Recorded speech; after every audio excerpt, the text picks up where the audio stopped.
The case featured in this episode has been researched using police records, court documents, witness statements, and the news. Listener discretion is advised. All parties mentioned are innocent until proven guilty, and all opinions are my own.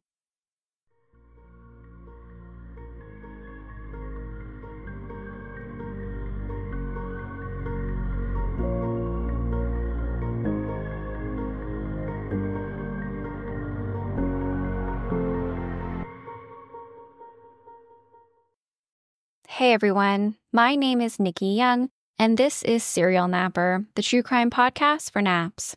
I'm back with another true crime story to lull you to sleep, or perhaps to give you nightmares. In September of 2022, the disappearance of two young Brazilian women sparked a frantic search that spanned across the United States.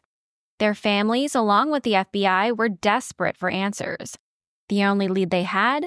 The women had been living with a social media influencer named Torres.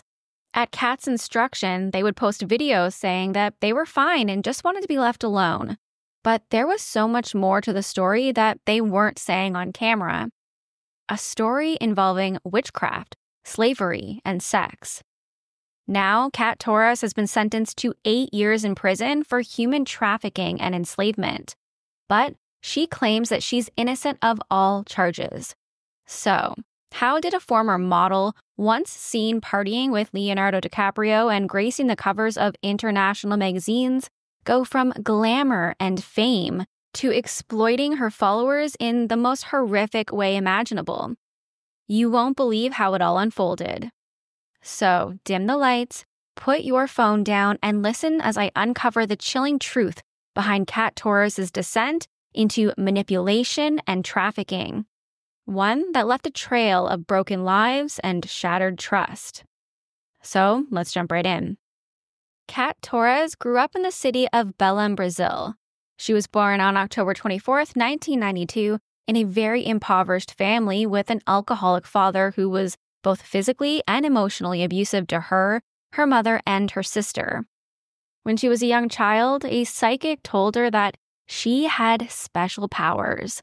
Powers that would allow her to talk to spirit guides to gain information and knowledge that others didn't know. She grew up fully believing that she had this gift that no one else had, and that she was born for greatness. Kat was constantly told by people around her that she was beautiful and that she should become a model. Her family also really needed the extra money, so at just 7 years old, she began taking small modeling jobs and entering beauty pageants. It didn't pay much at first, but it was clear that Kat had talent and she was moving up in the beauty world quickly. Unfortunately, it wasn't always sunshine and rainbows. The world of child beauty pageants can be a dark one, and later on in life, Kat would talk in detail about how the adult men in the industry would take advantage of her, abuse her. At the time, she didn't tell a soul. She wanted so badly to make it, and she didn't want to cause any waves. Kat really did have the look, and she was scouted by a modeling agency when she was 18 years old, who offered to take her to Europe to advance her career. The gigs that Brazil had to offer were small. If she really wanted to make it in the modeling world, she had to move away from her family for bigger opportunities. Kat was also thrilled to just be away from her abusive father, so she jumped at the chance. It was the right move. Soon she began appearing in magazines, on runways, and on billboards, often modeling the latest lingerie and swimsuits. She had the chance to travel to different shooting locations like Colombia and South Korea. At just 20 years old, she became Miss World Brazil. She was becoming recognizable in the industry, building a name, and even getting invited to celebrity parties. At one point, it was rumored that she was dating Leonardo DiCaprio. When asked about it during a local news interview, she denied it, saying that it was just gossip. But there were paparazzi photos taken that showed the two together. And obviously, we know Leo only likes to date models, so clearly she is his type. Either way, this story pushed her towards fame. She moved to the US and she began taking acting classes, hoping that she might make it in Hollywood. To me, it's kind of shocking that apparently she wasn't able to cut it as an actress, especially now knowing how good that she was at manipulating people. But she wasn't able to get picked up for any of the gigs that she auditioned for. That was okay because she had an even better idea. She would build herself a large following and brand on social media, particularly focusing on Instagram. At that time, Instagram was still a fairly new app that was growing as a platform that launched influencers. Kat built a beautifully curated Instagram feed that was full of motivational quotes and the most stunning photos of her, all in different locations all around the world. To anyone looking in from the outside, it appeared as if she lived a wonderfully luxurious life. It didn't take her long to build over 1 million followers on Instagram. Men wanted to date her. Women wanted to be her. It looked like she was living the dream, a life of beauty, glam, travel, and riches. What no one really knew at that time was that Kat was funding her lifestyle by working as a sugar baby. Now, if you're not familiar with what a sugar baby is, dictionary.com describes it best. A sugar baby is a younger person who provides romantic companionship or sexual intimacy to a wealthy older person in return for gifts or financial support. This wealthy older person would be referred to as a sugar daddy. One of Kat's top-paying sugar daddies was rumored to be one of Vladimir Putin's closest friends. He was a Russian millionaire who would whisk her away on lavish trips all around the world, where she could take more glamorous lifestyle photos for her Instagram feed and get paid at the same time. No one knew his true identity. Kat kept it secret, but according to her roommate, he would shower her with gifts, designer purses, and a Rolex covered in diamonds. Again, this helped to build her online brand too, as someone who had a life most women dreamed of. But it was all kind of a facade because she wasn't really honest about how she had this life. To those watching online, it sounded like a wonderful rags to riches story. This young girl who came from a poor family, abused by her father as a kid, was able to get out, move to America, and live the American dream. It inspired people. They wanted to know how she did it so that they could do it too. They just ate up all of her motivational posts where she told people to follow their dreams. Now that she had the attention of over 1 million mostly women who wanted to follow in her footsteps, she decided to take things one step further by publishing a motivational self-help book called A Voz, which, if Google Translate is correct, means a voice in Portuguese. It's still listed on Amazon Books, though it says it's currently unavailable, probably because of what has happened since then.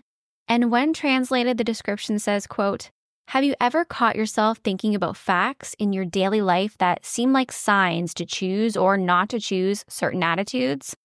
After reading this book, you will see that seemingly unexplained events and coincidences will make sense. The voice shows in a simple way why every minute of our lives happened the way it did. And where does the meaning and reason for making this or that decision come from? In the work, the main character goes through common situations and problems that we all go through, such as the first kiss, first love, meeting a soulmate, financial difficulties and successes, health, illness, and even the loss of a family member. But in all these moments, we can see the work of the supreme invisible help that is present with the character all the time, supporting and guiding her in everything, showing that it also does the same with all of us. This book retold her rags to riches story, how everything that had happened in her past led her to building this beautiful, luxurious lifestyle for herself. On Amazon, it has 4.2 stars out of 5, with many glowing reviews written, meaning people loved it, which launched her career as a life coach. She promised that if people listened to her advice, they could manifest their dreams. Of course, at that point, She left out the whole sugar baby, sugar daddy situation. She launched her own website, which featured a subscription service where people could pay a monthly fee to get life, relationship, spiritual, and health advice. And young women flocked to listen to her for guidance. If you wanted a more personal experience, you could pay a little or a lot more and have a one-on-one video consultation with Kat. Her audience felt like they were truly connected to her, like they knew her, like this was their best friend that they could turn to whenever they needed help. So when she started talking more about her spiritual gift, well, they believed her. She spoke about the medium who told her that she had psychic powers when she was a child, how she could connect directly to spirit guides to learn information and knowledge about how she and others should live their lives. Truthfully, she was stealing aspects of different religions and self-help leaders all around the world. Nothing that she had to say was truly unique or of her own thinking. She would take what she liked, and then she would just kind of make it her own, put her own spin on it, put it in her own words. The women who followed her on social media, subscribed to her life coaching, and paid for the one-on-one video sessions would share their most private information, their deepest, darkest secrets, all in hopes that she would be able to guide them on what they should do next. Oftentimes, these were women who shared the same kind of trauma that Kat did. They had been abused, they came from dirt, and they were looking for the light at the end of the tunnel. They believed that Kat was it. But things started to take a really strange turn around 2015. Kat had gone through some really difficult times. First, she lost her mother to cancer. Then she became ill with a flesh-eating disease that was so aggressive, she needed to have surgery to remove both of her breasts. Now, without her breasts, her modeling career was over, and her sugar daddy, the Russian millionaire, he stopped calling her, which is just awful, and I have the utmost sympathy for her in this moment. To try to cope, she began experimenting with a drug called ayahuasca, which is a plant-based psychedelic traditionally used by indigenous tribes in the Amazon to help heal a variety of ailments. Those who use it say that it can open your mind and help process your trauma. Kat began to take this powerful hallucinogenic frequently, even attending these spiritual ceremonies hosted by the rich and powerful in the Hollywood Hills. They were all centered around using this drug in a group setting and having a spiritual experience. This is when she also kind of began to go off the deep end because she was using this drug a lot. Now, instead of talking about having this psychic gift, she would say that she was ordained by God and received messages directly from Him. She continued to deliver whatever messages she received to the clients who were willing to stick it out. Sometimes she would have them make really drastic changes in their lives, saying that it was what God wanted them to do to have a more prosperous life. She would encourage them to quit their jobs, break up with their spouse, and isolate themselves from friends and family. It seemed like the only person she wanted them listening to was her. I should note here that her audience was mostly made up of other Brazilian women who saw her as this spiritual deity that could help them to become just like her, move away from their country, away from their small towns, and then move to America to live this life of luxury. Kat got married to a man named Kevin, who helped her to build this massive online life coaching / spirituality business, promising to help these women manifest their dreams. But the marriage was short-lived because Kat was changing. She was becoming extremely narcissistic, spiraling further into delusion. She started going out a ton, drinking, going home with random men, completely contradictory to the life that she was presenting online, to what she was telling her followers to do. And it was lonely. So after the divorce, Kat convinced one of her followers to drop her life and to move to her apartment in New York to work as her assistant. This young lady's name was Anna, and she too was from Brazil.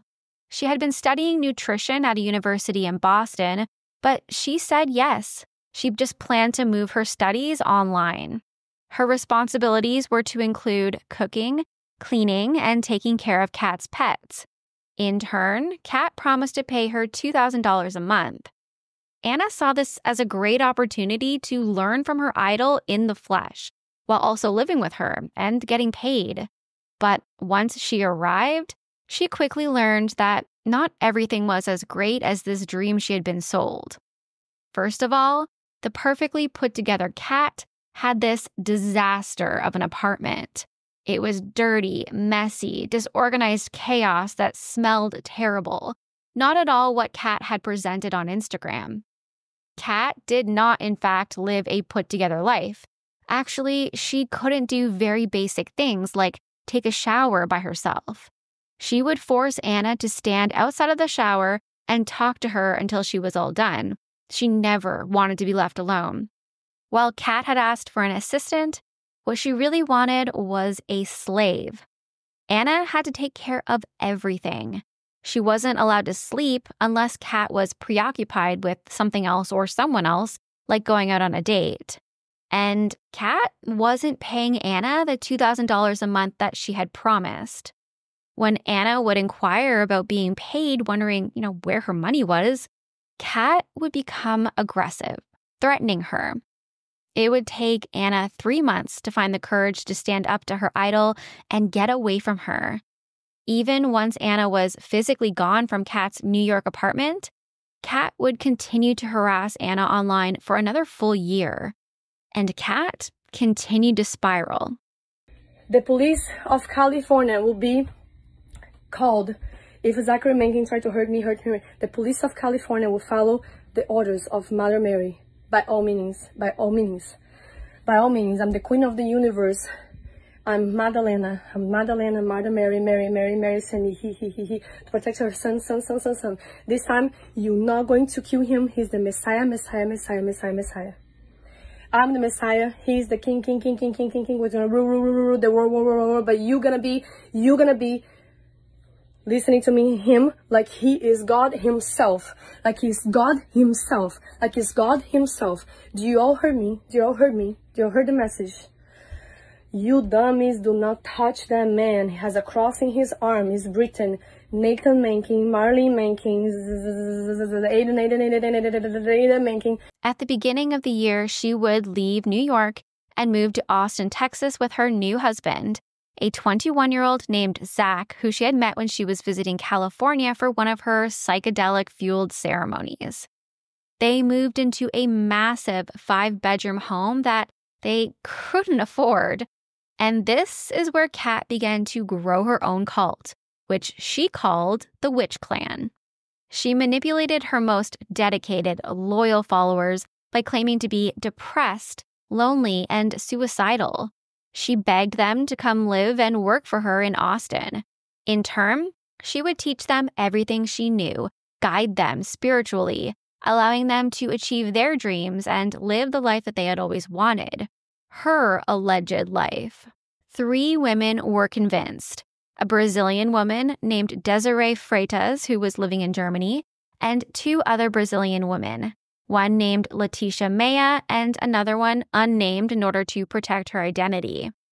When these young women arrived at Kat's home, they found that what they were promised was nothing like what they were presented with. Again, the home was dirty, and it was filled with junk. There was a witchcraft room which had candles, tarot cards, and other spiritual items that Kat would use to allegedly perform rituals, according to her. The tub in the bathroom, it was set up to perform these spiritual baths, where these women and other clients who would visit the home would take drugs while being provided with quote-unquote guidance. Much of the time, the guidance that they received suggested that they continue to follow Kat, work for her, and do whatever else she told them to do. Just like with what had happened to Anna, it wasn't long until these girls were forced to be Kat's slaves, doing all of the cooking and household chores. But this still wasn't enough for Kat. She didn't just want someone taking care of her and her home, she wanted money coming in. Just weeks after Desiree had arrived in Texas, Kat began to pressure her into working at a strip club. Kat told her that she had spent a ton of money on her for her flight to get there, her room and board and all the food, and now it was time for Desiree to pay her back. If she refused, Kat said that she would curse her, which Desiree fully believed she had the ability to do. So she began working at a local strip club, with every penny earned going right back to Kat. Kat kept not only all of the money locked away in her bedroom, but she also kept the girls' passports. She claimed that it was for their safety, so that the men at the club didn't find them, learn their identities, and start to stalk them. But this also meant that the girls couldn't get away from her. They had no money, no identification, nowhere to go, trapped in a country where all they had was Kat Torres. According to one of the other girls, there were also very strict rules that they had to follow. They had to stay in their bedrooms and never leave the house unless they were going somewhere with Kat. They were also not allowed to talk to one another at any time. They took a vow of silence, probably so that they couldn't band together and get the hell out of there. It didn't help that it was a well-known fact that Kat's husband, Zach, kept multiple guns in the home. Though the women were bringing in thousands of dollars each week working at the strip club, again, this was not enough for Kat, and soon she began manipulating the girls to do more than just strip. She wanted them to be sex workers. At first, Desiree refused, so Kat brought her to a gun range and showed her what she might do to her if she didn't comply. Desiree was terrified, and I know it's difficult to imagine how this one woman had so much control over these young ladies, but they were completely manipulated. These young women, they had been following Kat online for years. One of the women, Letitia, she had been following Kat since she was just 14 years old. She basically worshipped her. Combined with the fact that they were now stuck in a country with no money, no family, no identification, they felt like they had to comply. Otherwise, they'd be cursed by this person that they believed had spiritual powers. Kat controlled everything. She would set up profiles for the girls on sugar baby and escort websites, and then set up these dates with sugar daddies. If they ever stood up for themselves and threatened to stop going on these dates, well, she told them that she would report them to the police because prostitution is illegal in Texas. They were also given goals of how much money they needed to make every day, typically around $3,000 a day or more. And if they couldn't hit that goal, they were not allowed to return to the home. They had to sleep out on the streets. This went on for a few months, and the girls' families became increasingly worried, especially because they hadn't heard from them and they weren't able to get a hold of them. Their phones were off all of the time. And now everything that they were seeing online was very worrisome, especially when their escort profiles were discovered. This story blew up in Brazil, where the young ladies were from. There was a social media campaign launched by their families to try to find them and to get them back home. That's when Kat had them record videos. The girls were recorded telling their families that they were in America by their own free will and that they should just leave them alone. They denied that they were being held captive. The videos weren't very convincing, though. The women were almost unrecognizable with their bleached blonde hair and their tired eyes, and they appeared to be speaking from a script. There was no authenticity behind the words that they were using. It felt severely coerced. Still, this story was making the rounds on social media and in the Brazilian media. In fact, it made its way to Anna, the young lady who had moved into Kat's New York apartment, where she was manipulated into being her own personal slave. When Anna saw the new allegations against Kat, that she was now holding these young girls hostage and forcing them into sex work, she reached out to the FBI. Worried about possibly being arrested, Kat packed up the house and they all moved to Maine to avoid being found.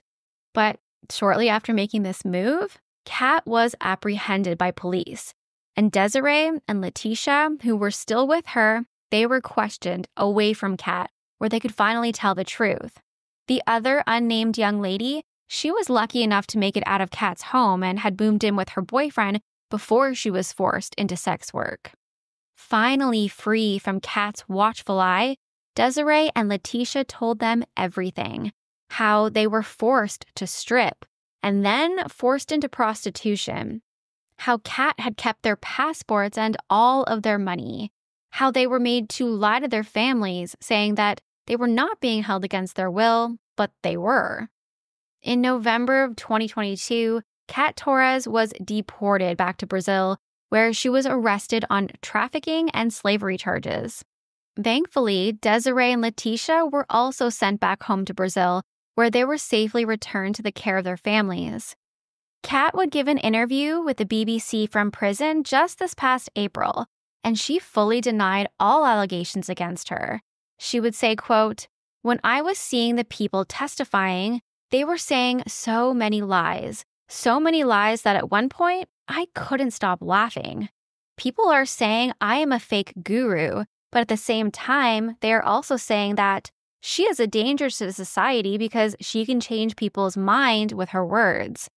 Now, here's a short clip because I feel like you've got to hear this girl talk for yourself. How does it make you feel when you're hearing that former clients are traumatized? I don't believe it. I have to say they are absolutely ridiculous and that they need to run back to their parents. Why do you think they'd make something like that up? Because they want media, because they want to be somebody, they want to talk about it. It's not real. It's not true. I've been working with this for 9 years. And I have 14,000 clients. And I had many people that were very jealous about the money I was making. I charged a lot of money to do it. Did you believe in the advice you were giving these women? Oh yeah, I believe 1,000%. I will look in their eyes and I will go to sleep and I will wake up in the morning thinking about the advice I give to them. In jail still, I think about the advice I give to them. I never ever was wrong. Ever. I don't regret one single word I said. I don't regret. Clearly, she's not remorseful for what she's done, and she still thinks that she's a big deal. Not a big enough deal to avoid persecution, though. In June, she was sentenced to 8 years in prison for human trafficking and slavery of one of the girls. There is still an ongoing investigation into the allegations the other potential victims have made, so her time behind bars, it may only be the beginning. She plans to appeal her conviction. However, judging by the media interviews that she's been giving, I'm not sure how promising that will be. This story is quite different than a lot of the other cases that I cover, but I thought that it was really important because human trafficking is a growing problem, and the way that it's happening is changing every day. A lot of us might envision a kidnapping in a parking lot, a world full of drugs, or being recruited by a gang, maybe a scene out of the movie Taken. But sometimes, human trafficking is in the form of a beautiful young woman with the promise of a better life. As one of the fastest growing crimes today, it's really important to be able to identify the red flags. If something seems too good to be true, it likely is. That's it for me tonight. If you want to reach out, you can find me on Facebook at Serial Napper. You can find my audio on Apple, Spotify, or wherever you listen to podcasts. I post all of my episodes in video format over on YouTube, so go check it out. And if you are watching on YouTube, I'd love if you can give me a thumbs up and subscribe. Every little bit helps. I'm currently, temporarily, don't know what I'm going to do next, but I am over on X, formerly known as Twitter, at serial_napper, and I post things on TikTok. Serial Napper Nick, and that's all one word. I am also on Blue Sky, which I keep referring to as Blue Ski, but it's Blue Sky, and Threads, so go find me there. Until next time, sweet dreams, stay kind, especially in the comments. Bye.